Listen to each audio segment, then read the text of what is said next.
Israel के वकील आ गए प्रोग्राम नहीं, में। क्यों नहीं? हम इसराइल के भाई हैं। इसराइल के वकील नहीं है, हम इसराइल के सगे भाई हैं। और मैं सपोर्ट करता हूं जो इसराइल कर रहा है लेबनान में। और मैं तो ये कह रहा हूं कि 100 बम और मारे लेबनान के ऊपर और गाजा के ऊपर 50 और मारे।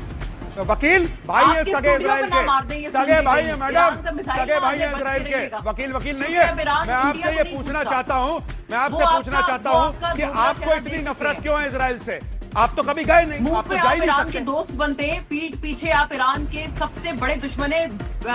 ये वीडियो आपने मुकम्मल देखनी है। इस गोबर आरिया के साथ इस वीडियो के बाद क्या कुछ हुआ, भारत के लोग इसके बारे में क्या कुछ कहते हैं, ईरान ने इसके बारे में क्या कुछ कहा, प्लस गोबर आरिया की असल औकात क्या है, भारतीय कर्नल की ज़ुबानी भी मैं आपको बताऊंगा, प्लस कुछ वीडियोस ऐसी मैं आपको दिखाऊंगा जिसे देखकर आपको इन पूरे भारतीयों की मेंटल जो इनकी कंडीशन है वो भी वाज़ेह हो जाएगी। तो वीडियो आपने स्किप नहीं करनी, पहले ये देखते हैं फिर मैं आपको दिखाता हूँ ईरानियों ने इस बेशरम को क्या कुछ कहा इस पर के और 100 बम मारो। इसराइली इसके भाई हैं, भाई नहीं है तुम्हारे बाप हैं, तुम्हारा मोदी फादरलैंड कह कर आया उससे। ज़रा ये सुनिए पहले मुकम्मल क्लिप, फिर आपको मैं आगे कुछ चीज़ें मजीद बताता हूँ। सारा कुछ क्लियर इंशाल्लाह करते हैं आज इनका। देखिएगा, बच के रहना, कोई मिसाइल एक ना आ जाए। मिनट मोना आलम, मैं आपको बता दूं, बचाएगा आपको। मैं आपको ऑन एयर बता दूं, आपको मोना आलम, ऑन एयर बता दूं। आप जो कह रही है ना पीठ पीछे ईरान के दुश्मन है, मैं ईरान की रजीम को बिल्कुल भी लाइक नहीं करता। तुम कौन होते हो लाइक करने और ना लाइक करने वाले? तुम्हारी औकात क्या है वो इस वीडियो में आपको बता दूंगा, लेकिन उससे पहले ईरान ने क्या कहा है इससे वो ज़रा देखिएगा, क्योंकि ये बेशरम इससे पहले एक दफ़ा सूअर भी कह चुका था अब्बास अरागची को, उनके वज़ीर ख़ारजा को। उस पर भी ईरान की बाकायदा जो एम्बेसी है इंडिया ने इस बेशरम को शटअप कॉल दे दी थी कि तुम लोग मेहमानों की इस तरह इज्जत करते हो। लेकिन इस वीडियो के बाद जिसमें ये कह रहा है कि ना इसराइली भाई हैं और ईरान को पसंद नहीं करता और 100 बम मारो, उस पर ईरान ने क्या कहा ये ट्वीट मुलाहिजा कीजिए। यह है जी ईरान कौंसलेट, उसका बाकायदा एक बयान आया है ऑफिशियल, अपने उन्होंने सोशल मीडिया हैंडल से जारी किया। Gaurav Arya says we are the real brother of Israel and we want Israel to drop 100 bombs on Lebanon and 50 bombs on Gaza. नीचे उन्होंने उसे टैग किया है major Gaurav Arya, brotherhood with a genocidal and occupying regime has no credibility. जिसने कब्जा कर रखा है और जो जेनोसाइड करता है उसके साथ ब्रदरहुड की कोई क्रेडिबिलिटी नहीं है। It's the classic gaslighting circular argument. Israel invades, people resist, Israel blames the resistance to justify even more invasion. यानी इसराइल ने पहले इन्वेड किया, वहां पर कब्जा करने की कोशिश की, लोगों ने आगे से रेजिस्ट किया, इसराइल ने फिर ब्लेम किया कि ये रेजिस्ट क्यों कर रहे हैं जी हमारे खिलाफ, और उसे जवाब बनाकर मजीद इन्वेजन कर रहा है। ये समझाया गया है ईरान के ऑफिशियल कॉन्सुलेट की तरफ से गोबर आरिया को उसे टैग करके इस वीडियो को नीचे क्लिप दिखाकर भी।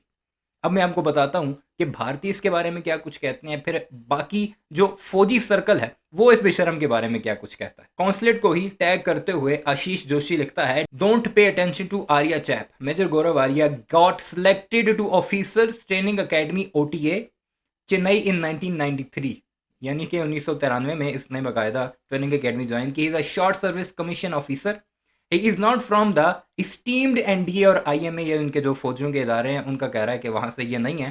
He is a self-styled analyst with 0 papers on book, ना इसने किताबें पढ़ी हैं ना ही कुछ इसके अकल है, self-styled analyst है।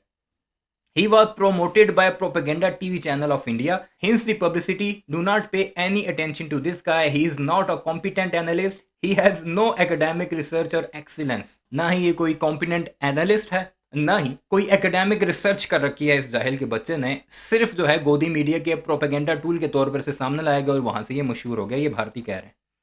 आगे मैं आपको वीडियोस भी दिखाता हूँ कुछ। शिव लिखता है गौरव आर्या को इजराइल भेजना चाहिए, what he is saying is nonsense, I am an Indian and I stand by Iran. All Iranians are our brother. Netanyahu is a war criminal and he will be arrested soon. These people doesn't represent India. These are ass kissers. ये क्या कहा जा रहा है गोबर आर्या के बारे में भारतीयों ही की तरफ से। सरोहा संदीप लिखता है my dear Iranian brothers and sister, this stupid Gaurav Arya does not represent the people of India as a whole, he is just one boot licker individual, so just ignore him.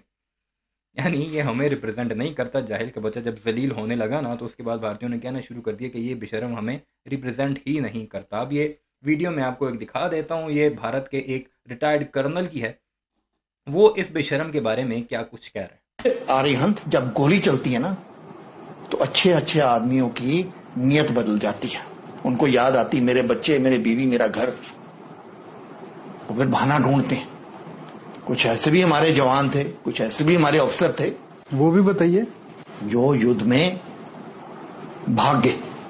ऐसी भी बतानी जरूरी है। मैं उनका अफसर का नाम नहीं लेना चाहूंगा क्योंकि ऐसे कुछ काफी थे। वो 2 राजपुताना राइफल्स के अफसर थे जिस बटालियन ने बहुत बड़ी बड़ी सैक्रिफाइसेस करी। उनके 4 अफसर मरे थे टाटू राजरिफ के, 4 अफसर। ये अफसर, मेजर रैंक अफसर, ये कहता सर मैं अटैक में नहीं जा सकता। तो कमांडिंग ऑफिसर ने बोला क्यों?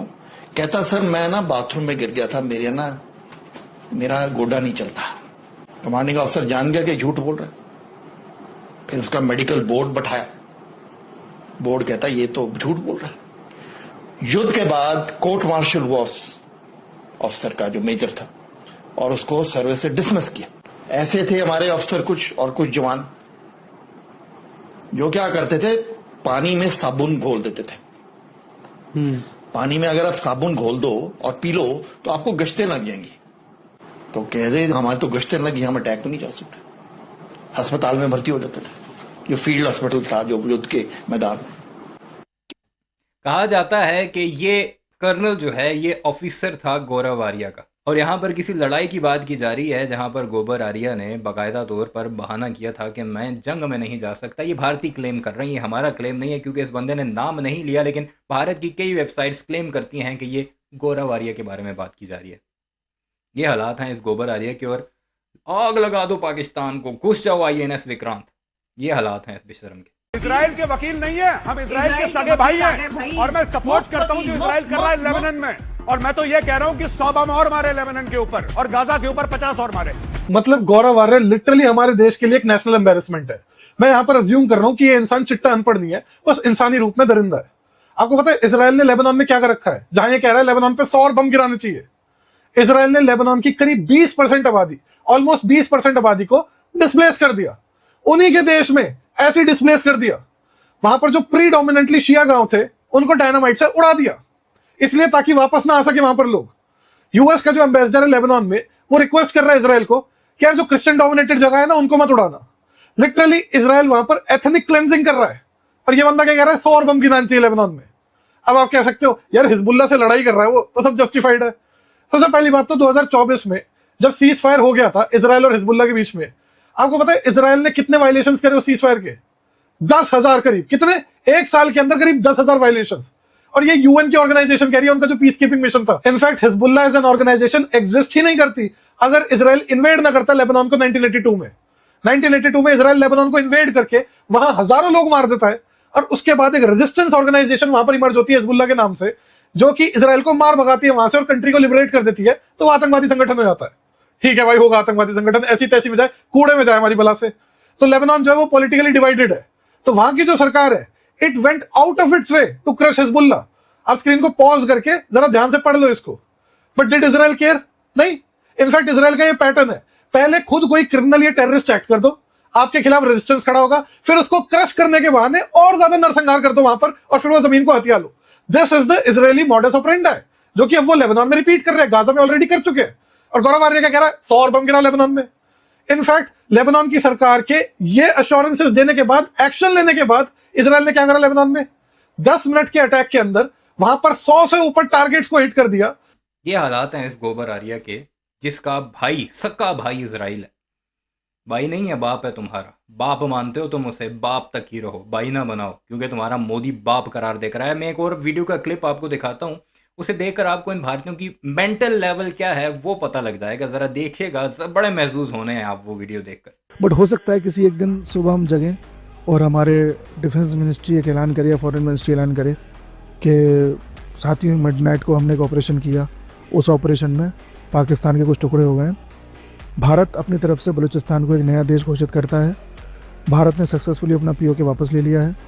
भारत घोषित करता है कि हमारे सॉवरेनिटी में आ गया है और सिंध भारत का हिस्सा बन चुका है। Thank you. 2.5 मिनट की इतनी होगी, बात खत्म। चांसेस हैं और हो सकता है खैबर पख्तूनख्वा का एक हिस्सा अफगानिस्तान के पास भी चला जाए। और मुझे ये भी लगता है कि पाकिस्तान का टुकड़ा इस तरह से होगा कि पाकिस्तान की कोई बाउंड्री हमसे नहीं लगेगी। इसके भी चांसेस हैं। अब भाई साहब ने ये कहा कि एक रात हम सो कर उठें तो ये नहीं, भाई ये जितनी भी बातें तुमने की है ना, सो के उठने के बाद नहीं है, सो कर उठने से पहले की हैं। ये तुम ख्वाब ही देख सकते हो। और ये पीछे तुमने जो किताबें रखी हुई हैं ना तुम्हारे पर, वही मिसाल आती है कि गधे के ऊपर किताबें लाद कर आप उसे पूरी दुनिया के गोल गोल चक्कर भी लगवा लेना तो निकलेगा यही बेशरम भारतीय एनालिस्ट। पीछे किताबें सजा कर उसके सामने बैठ कर तुम अगर इस तरह की बातें करोगे कि पाकिस्तान को हम सुबह उठें और पाकिस्तान टूट जाए, इतना आसान है कि ये रात को सोएं कुछ ना हुआ हो, सुबह उठें पाकिस्तान टूट चुका हो, और साथ ही साथ क्या हो, केपीके अफगानिस्तान ले जाए, सिंध और पीओके जिसे ये कहते हैं हमारा आज़ाद कश्मीर, वो भारत के हिस्से में आ जाए, और मज़े की बात कोई बाउंड्री तक ना लगी तो पंजाब किधर जाएगा जिसके साथ बाउंड्री है, इसकी वो कैलकुलेशन भी ख़राब है। बहरहाल आपने देख लिया ये हालात हैं। गोबर आर्या के बारे में आप क्या राय रखते हैं वो भी ज़रूर बताइएगा कि उसे ना सिर्फ अब अपने मुल्क में नेशनल एम्बेरसमेंट के अवार्ड से नवाजा जा रहा है, बल्कि ईरान वाले भी उसे जलील करते दिखाई दे रहे हैं। अपनी राय का इज़हार ज़रूर कीजिएगा। चैनल को सब्सक्राइब नहीं किया तो ऐसी वीडियोस के लिए उसे भी ज़रूर सब्सक्राइब कीजिएगा।